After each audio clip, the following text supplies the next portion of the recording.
welcome to church. You are welcome. You are welcome. You are welcome to church. This is Christ eternal life.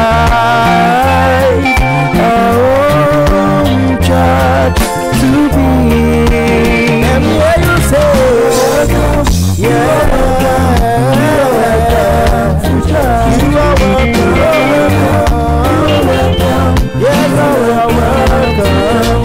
Jesus Christ, Jesus Christ,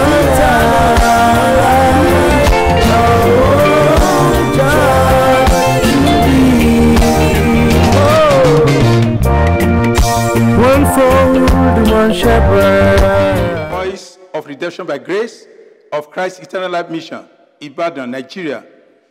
I am Pastor Adilega Ayodele. Let us pray. Our Father, be exalted in Jesus' name. We ask that you teach us, you lead us, you help us, you direct us in the name of Jesus.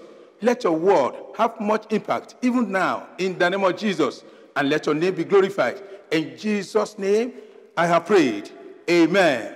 I have a very special message, and that is, we have not because we ask not. We have not because we ask not. We don't have because we don't ask. When we ask, we receive. When we ask, we get answer. When we ask from God, God will answer, because God is a faithful God. And that's why the word of God says, ask, it shall be given to you. Ask, it shall be given to you. That's Luke chapter 11, from verse 9. And I say unto you, ask, it shall be given to you. Seek, and you shall find. Knock, and shall be opened unto you. For everyone that asketh receiveth, and he that seeketh findeth, and to him that knocketh it shall be opened. That is, when we are open to God, we open our hearts to God, we ask him, whatever we ask him, he does it. He will do it because he's God.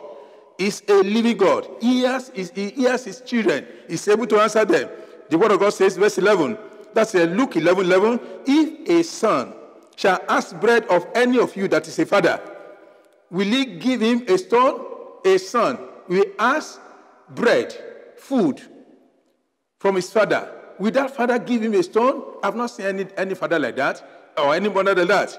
Another one says, if he asks of fish, will he for fish give him a serpent? No, it's not possible. He cannot do it. Look at it again, verse 12. Or if he shall ask of an egg, will he offer him a scorpion? You know, egg and scorpion, they look alike. Will he offer him a scorpion? No, he cannot do that. Verse 13, if ye then, being evil, know how to give good gifts unto your children, how much more shall your heavenly Father give the Holy Spirit to them that ask him? If we that are evil, we know how to give good gifts to our children. When they ask us of bread, we give to them. They ask us of fish, we give fish to them, not scorpion. They ask us of egg, we give egg to them, not evil, not anything that will harm them. Then if we that are human beings, with all our weaknesses, can give gifts to our children, or anyone that asks of us, how not? Or can our Father in heaven not give us the Holy Spirit? He's able to give us anything we ask him, because he's our Father. Psalm 2, verse 8 says, ask of me, and I shall give thee the nations, for thy inheritance, and the uttermost part of the world for your possession. That is a good God, a very, very good God. He's able to do anything for us as we know him. John 14:13 says, and whatever ye ask in my name, that will I do, that the Father may be glorified in the Son. If you ask anything in his name, that is the love of Jesus, the love of God for us. That is going to answer us. Verse 14 says, if you ask anything in my name, I will do it. Anything that is godly, anything that will give honor to God, he says he's going to give to us. Not only that, in John 15, verse 16, ye have not chosen me. You have not chosen me, but I have chosen you, and I ordained you that you should go and bring forth fruit, and that your fruit will remain, that whatever you ask the Father in my name, he will give it to you. That is a good God. He's able to answer us. He's able to answer us. And the book of Psalm 18, I have something there in verse 3. It said, I will call upon the Lord, who is worthy to be praised, so shall I be saved from my enemies. That is praying to God. He said, I will call upon the Lord, who is worthy to be praised, so shall I be saved from my enemies. That is, when you call on God concerning your matter, he's able to answer you. He's able to do it because he's a faithful God. He's a faithful God. In the book of Mark chapter 10, I have something there. Mark chapter 10, it said from verse 46, concerning a man that was asking, that was crying to God because of the situations he found himself.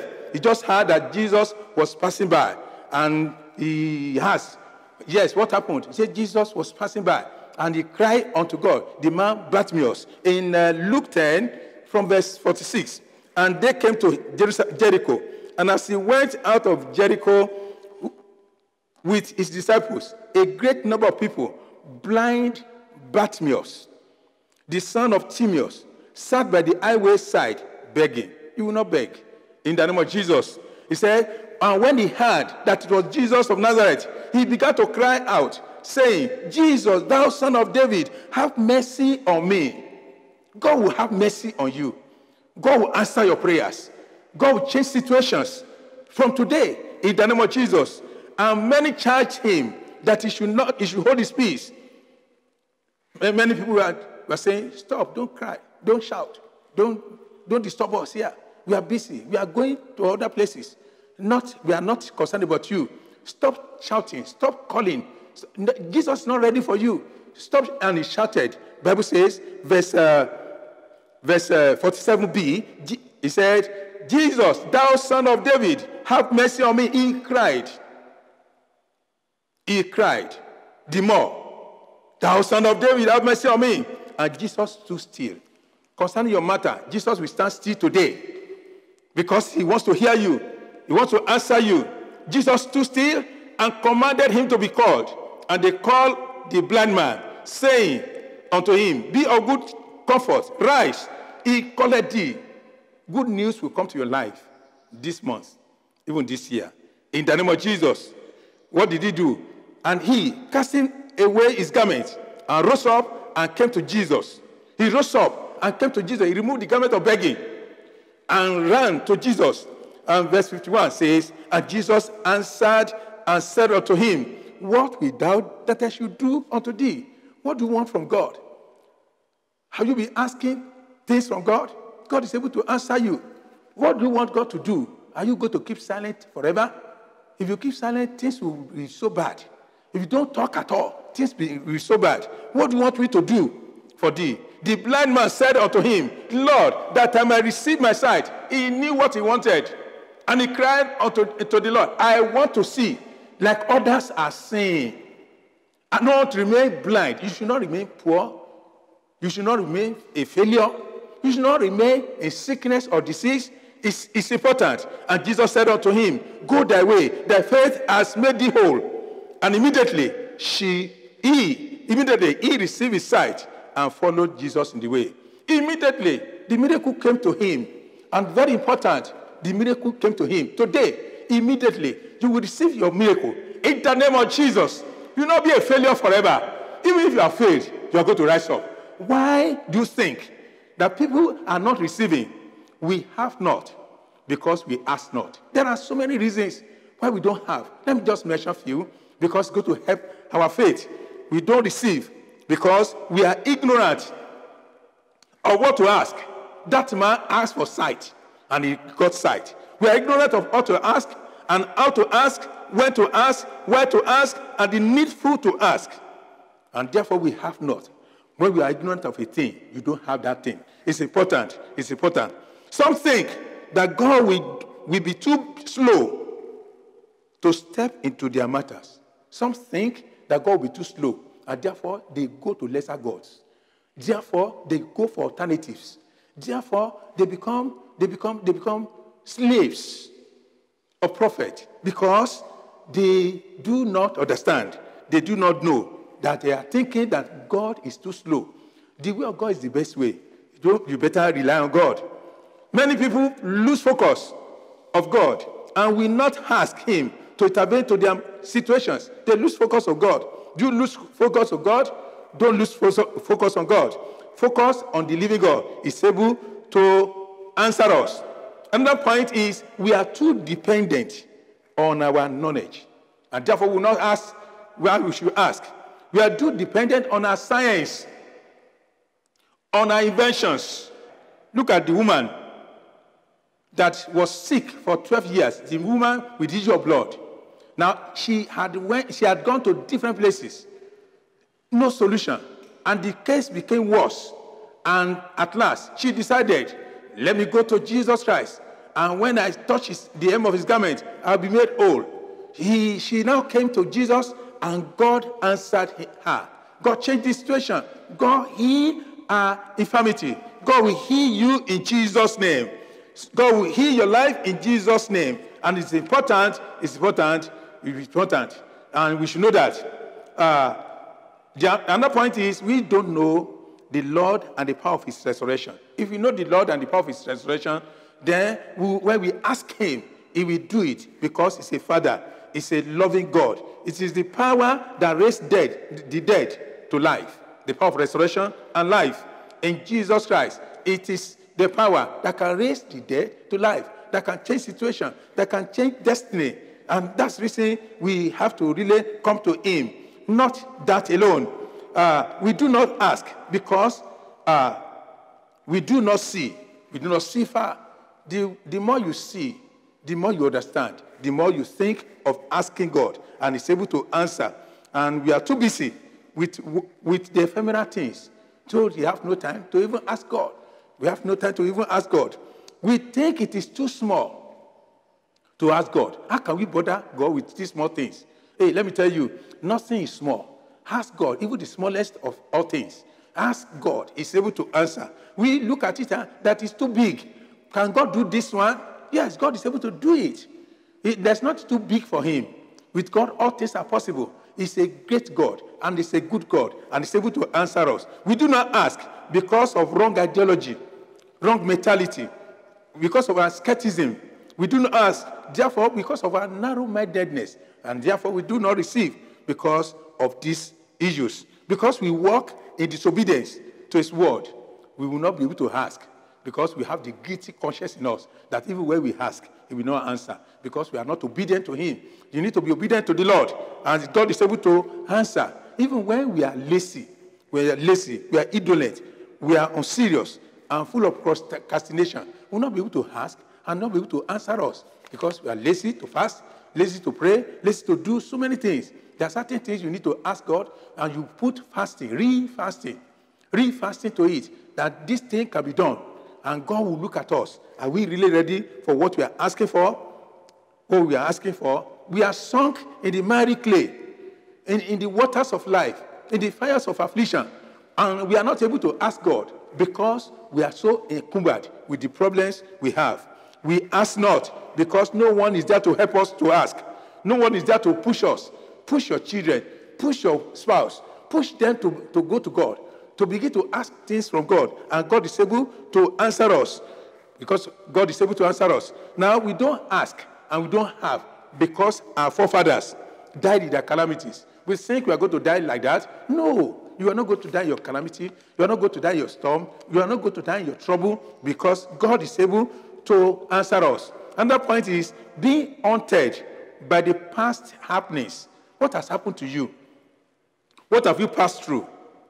Are you being haunted? Are you full of condemnation? Do you condemn yourself? Even when God has forgiven you, you are still condemning yourself, and you are not able to ask God. He said, we have not because we ask not. Because if condemnation is in your heart, you'll not be able to have. God has forgiven you. If you repent genuinely, God has forgiven you. It's not like man that will say, you did so time. When he forgives, he forgets. When he forgives forever. And that's the reason you need to cry unto him. Causes of ancestors are still in operation. The voice of the ancestors envelop us. And we are not able to ask because what happened to them is happening to us. And therefore, you need to really break out of those curses and negative covenants and receive God's blessings, and God will answer our prayers. In the name of Jesus, we don't want to play with our belly. We don't want to play with our belly. You need to really talk to God.